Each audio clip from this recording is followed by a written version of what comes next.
हार्दिक अभिनंदन और स्वागत। स्नेह विद्यार्थियों, आज हम चर्चा करेंगे वो ही प्रार्थना। प्रार्थना यदि मन से, हृदय से जोड़ करके पूर्ण मनोयोग के साथ में प्रार्थना की जाती है तो उसका सफल परिणाम हमें प्राप्त होता है।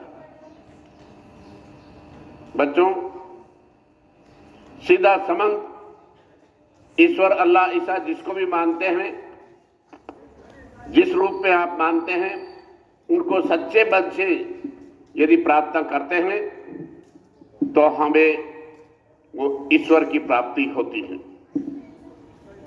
उससे सीधा संबंध प्राप्त होता है। बच्चों, अब कई कहते हैं कि ईश्वर को हमने देखा नहीं। ईश्वर कण कण में मौजूद है, हर जगह आप में मौजूद है, आपके आसपास मौजूद है, हर जगह मौजूद है।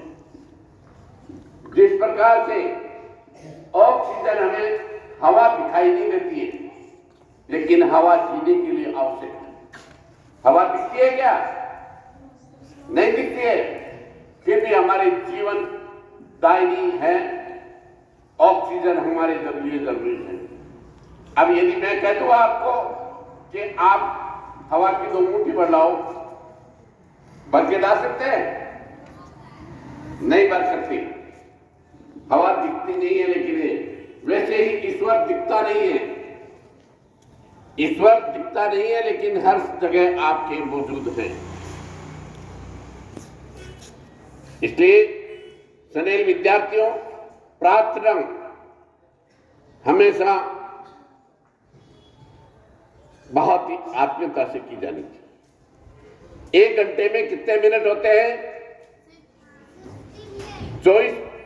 60 मिनट होते हैं। कितने मिनट? और एक दिन रात में कितने घंटे होते हैं? 24 घंटे। हम 1 घंटे में 60 मिनट में से 1 मिनट, 59 मिनट अपने कार्यों में लगाएं। 1 मिनट यदि अपने प्रार्थना के लिए निकाले तो 24 घंटे में कितने मिनट हो जाती है? 24 मिनट। बाकी तो हम समय अपना कार्यों में लगाते हैं, तो वो आपके यहां प्रार्थना स्थल पर सुबह प्रार्थना करवाता, ताकि आपका सीधा संबंध उनसे होता। मैं आपको बताना चाहता हूं कि प्रार्थना में क्या ताकत होती है। बच्चों, जब महाभारत का युद्ध हो रहा था तो भगवान कृष्ण ने कहा दुर्योधन को कि मांगो, और इधर कहा अर्जुन को कि मांगो, जो मांगना है वो मांगिए। तो दुर्योधन ने अश्व सेना पूरी की पूरी कंप्लीट सेना मांग ली। पांडु के पास, अर्जुन के पास केवल पांडु 5 भाई रहे, बाकी सब सेना कंप्लीट उन्होंने मांग ली। कृष्ण ने उनको सेना दे दी और अर्जुन को कहा, अर्जुन आपने कुछ नहीं मांगा। अर्जुन ने कहा, मुझे कुछ नहीं चाहिए, सिर्फ आप चाहिए। अर्जुन ने कहा, सिर्फ मुझे आप चाहिए। तो अर्जुन के साथ में भगवान कृष्ण रहे और दुर्योधन के पास में पूरी अश्व सेनाएं रही, लेकिन फिर भी जीत पांडवों की हुई। तो बच्चों, जिसके साथ ईश्वर है, जिन्होंने सच्चे मन से प्रार्थना की है, तो उनको निश्चित रूप से वो शक्तियां मिलती है। कर्म करना हमारा फर्ज है। कर्म करना चाहिए और लगन से करना चाहिए और अच्छे संस्कार और अच्छी आदतें बनानी चाहिए, क्योंकि ईश्वर ने हमें मानव जीवन देकर के इस संसार में भेज दिया। जन्म देना ईश्वर का काम है, चाहे वो झोंपड़ी में देता है, चाहे महलों में देता है, चाहे सड़क पर देता है, लेकिन उसके बाद में हमें अपने कर्म और अच्छी सोच बना करके जीवन को अच्छा बनाना हमारा लक्ष्य होता है।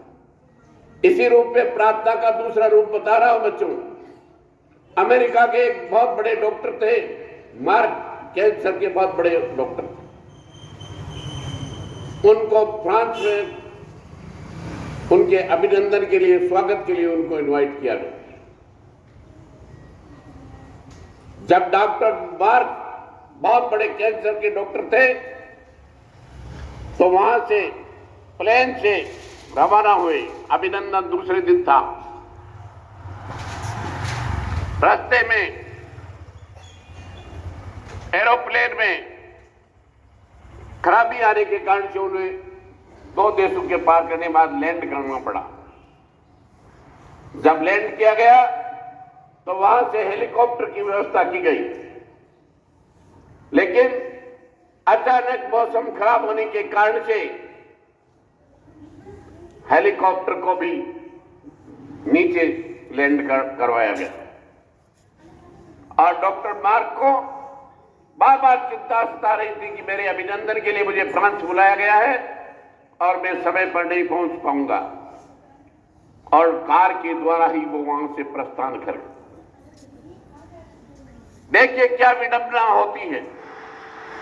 डॉक्टर मार्क कार से चलने लगे, लेकिन शाम होते ढलते ढलते इतना कोहरा छा गया, धुंध छा गई, बर्फ गिरने लगी। तो ड्राइवर ने कहा कि डॉक्टर साहब अब चलना मुश्किल है, हम जंगल में फंस सकते हैं, बहुत बड़ी विपदा में फंस सकते हैं। रास्ते पर भी बर्फ जम के गाड़ियों पर जम जाती है, रास्ते जाम हो जाएंगे, हम विपदा में फंस जाएंगे, तो हमें कहीं रुक जाना चाहिए, सवेरे उठ करके चल लेंगे। डॉक्टर फिर सोचने लगा कि कौन सी परिस्थितियां आ गई हैं। तो देखा कि जंगल में एक रोशनी दिखाई दी टिमटिमाते हुए। उन्होंने कहा कोई घर है, वहां चला जाए।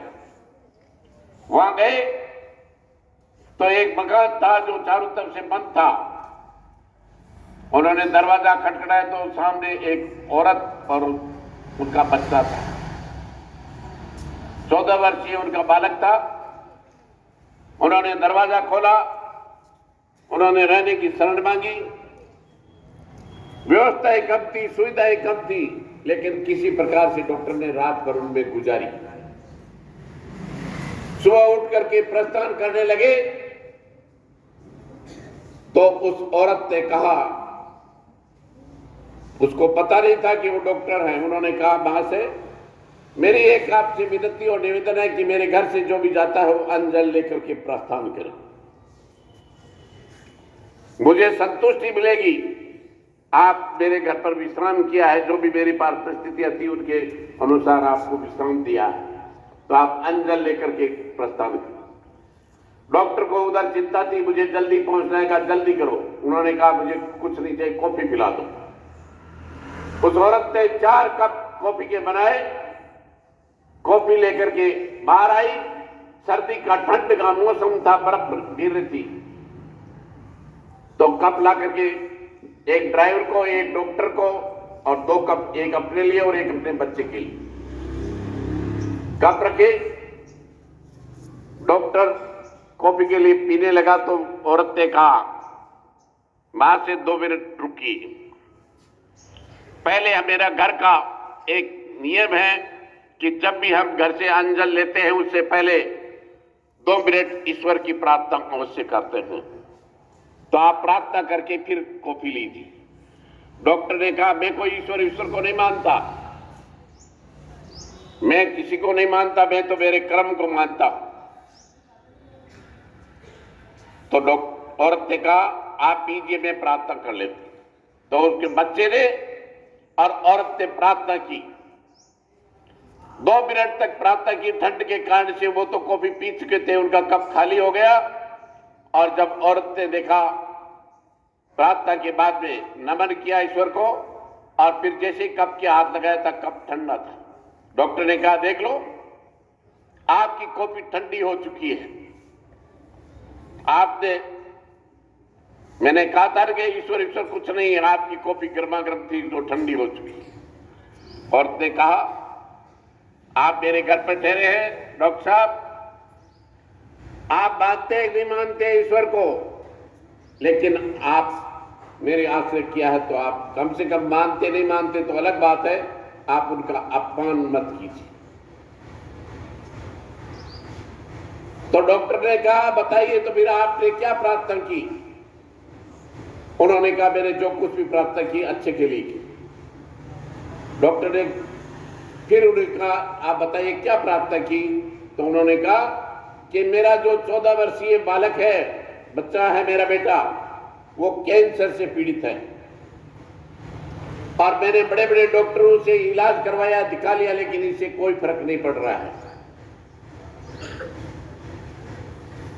तो मैंने सुना कि एक अमेरिका में डॉक्टर मार्क है, मैं गरीब हूं, मैं उनको दिखा नहीं सकती, लेकिन कहा सबसे बड़े डॉक्टर है, वो आपके बेटे का इलाज कर सकते हैं। तो मैं ईश्वर से यही प्रार्थना करती हूं कि ईश्वर कैसे भी मुझे शक्ति दो, ऊर्जा दो, कर्मशील बनाओ और डॉक्टर को ऐसे मार्ग दिखाओ कि मैं मेरे बच्चे को उनको दिखा सकूं। डॉक्टर ये बात सुनकर के आश्चर्यचकित हो गए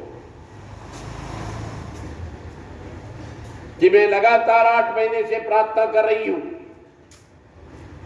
डॉक्टर ने कहा कौन सी? देखो क्या शक्ति आई है कि मैं कहां से प्रस्थान किया, प्लेन से, और प्लेन में खराबी आ गई,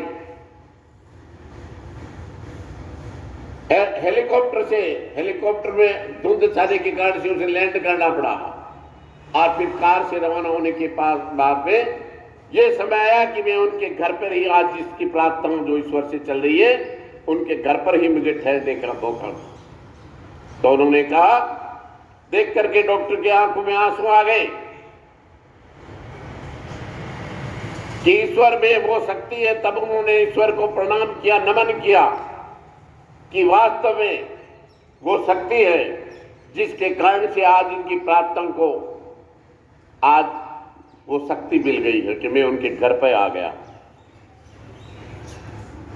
तो विद्यार्थियों, जब डॉक्टर वहां से प्रस्थान करने से पहले कहा मैं ही डॉक्टर मार्क हूं जो आज आपके घर पर ईश्वर ने आपको भेज दिया है, और वहां से अपने उस बच्चे को साथ ले गए, फ्रांस ले गए, वहां इलाज किया। जब अभिनंदन होने लगा